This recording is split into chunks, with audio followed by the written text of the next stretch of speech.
What's up, gang? It's your boy, Young Jive. I mean, you already know. Got another video for the day. I mean, and today's video is how did we get to Project 2025? Got a couple of talking points. First off, before I get into it, I want you guys to know that we're looking at the facts objectively. I may have a couple opinions, but the opinions that I have are based off of the facts that I've seen with my own eyes and stuff like that. You know what I'm saying? Um, First off, we're gonna talk about Trump's strategy to get back in office. And what I've seen is that obviously it was like a divide and conquer tactic. You see what I'm saying? Like it was genius because he openly fucking pretty much exposed all of the in the closet racists and things like that.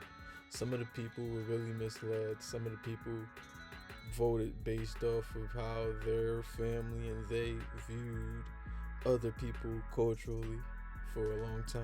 You see what I'm saying? So, explanation on that is like it was a lot of ethnicities and races and stuff brought into this. You see what I'm saying? As far as race, each race and the bias that was played on is the next talking point, pretty much. And I'm gonna start with the blacks because blacks for Trump is like outrageous. You see what I'm saying? But at the end of the day, these people are usually the ones that don't think bad about black people purposefully. They're like higher echelon groups of black people. See what I'm saying? Black people that worked hard to get the spots that they're at, followed all of the rules, and was wondering why, every other black person that aspired to be something never made it. That's one type of black is for Trump, and the other ones are the people like that just don't have any love for themselves. You see what I'm saying? They feel like at the end of the day, if I do this, I'm gonna get paid. Never mind my public image. Never mind what everybody else thinks about me. And yeah, people like that are cognitive. I describe them as cognitive dissonance. You see what I'm saying? Willfully cognitive dissonance. You see what I'm saying?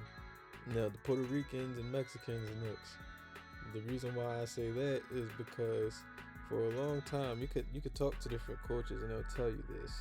Immigrants of color who immigrate to the Americas, including Africans, are told not to mess with black people when they get here because of how dangerous they are. You see what I'm saying? And how lazy we are and how we always ruin everything we touch when in all actuality everywhere we go gets ruined because of outside factors, And I'm not saying that black people don't have a part to play in their own demise because sometimes they do.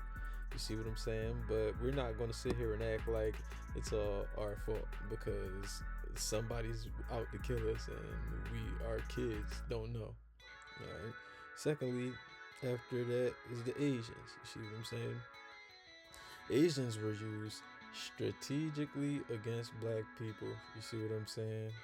As far as before the Trump presidency, you see what I'm saying? They were used to get rid of things like affirmative action, which would help not just black people, but all people of color get into college. You see what I'm saying? And the price for them doing that whole campaign to try to take away from black people accidentally hurt themselves because their college acceptance rate was one of the ones that dropped the most up according to studies that I've watched. And one of these days I'm gonna actually do a full video pulling up all of the analytics on what I'm saying so that people don't think that I'm just pulling numbers out of the air. You see what I'm saying? And as far as white people were just told the same lie they've been told as long as the American Negro was a free man in the America. You see what I'm saying? Yeah, black people, they get all of the welfare, they get all of the governmental assistance when most black people don't even know of the governmental assistance programs that can get them right, except for like, single moms who actually need governmental assistance to help raise their kids. You see what I'm saying? That's one thing, but yeah, other than that, everything kind of affected them. And them, what I'm talking about is not all white people. I'm talking about the white people in the red states who rely on most of the governmental assistance. You see what I'm saying? And so, yeah, pretty much he exposed how racist everybody is, while also exposing the hypocrisy of everybody. And that's been happening over the past couple years. You see what I'm saying? They do something to make it seem like uh, black people are the ones being lazy. You see what I'm saying? And what the messed up part about it is that the Puerto Ricans and everybody, they all fed into it. You see what I'm saying? They fed into the lie that black people are just lazy and they don't mess with each other. That's why they don't get nowhere in life. You see what I'm saying? When now the same playbook that has been taken from things like Jim Crow and mass incarceration of black people, stop and frisk laws, are now being applied to them. You see what I'm saying? Now we're messed up because we don't try to help them. And I'm not saying we as in all black people, but I can understand why certain black people would be upset, because we told you guys that this would happen and now it's happening, and you guys like, oh, you're not going to help. And it's like, bruh, you were just trying to throw us under the bus, and then that you're getting thrown under the bus, you want us to help. But there's nothing wrong with that. I feel like that's not right either for black people to do that. But at the end of the day, something gotta give. We keep going out, we keep helping everybody, and after we help everybody, they show us our ass to kiss. But this ain't that video. Yeah, when Donald Trump did all that, he exposed the racial stereotypical undertones of the American culture. And solutions? Shoot. Solutions would be like food security for the general public. If, we got YouTubers, we got everybody.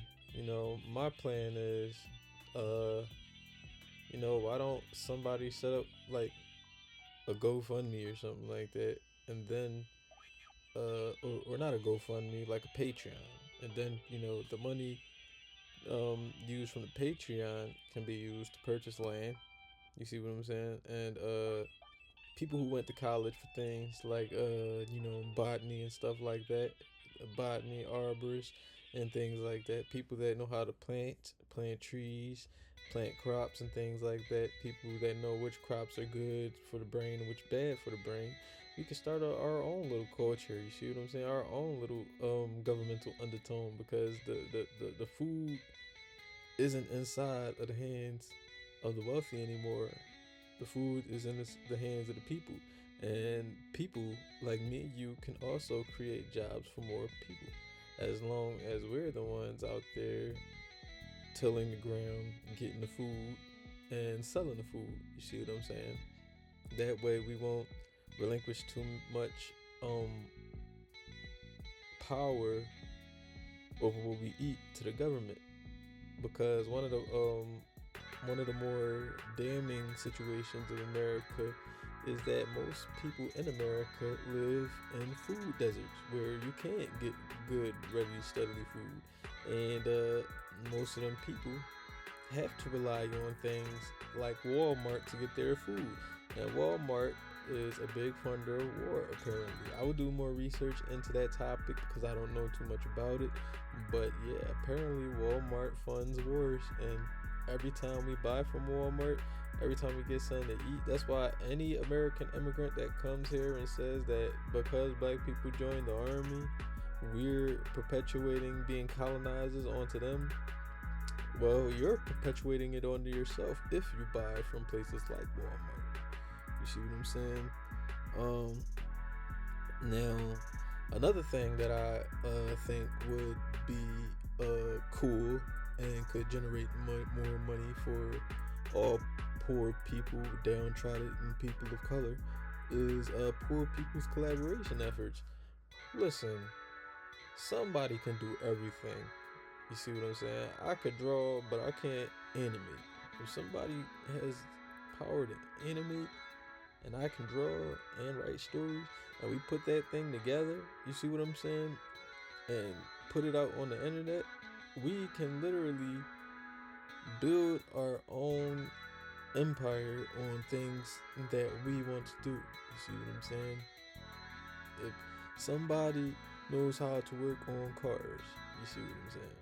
And there's people who has broken cars in the neighborhood.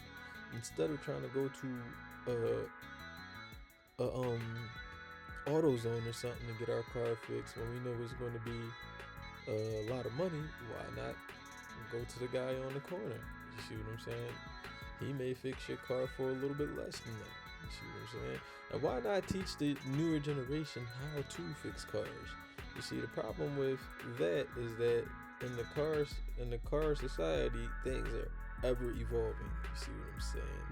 So once a car becomes obsolete, the next generation of car may be a little bit different, a little bit more tricky for other people to try to fix. That's why they want you to go to places like AutoZone and things like that, so that you can never learn how to do things like that for yourself and make yourself self-sufficient, so you can save money.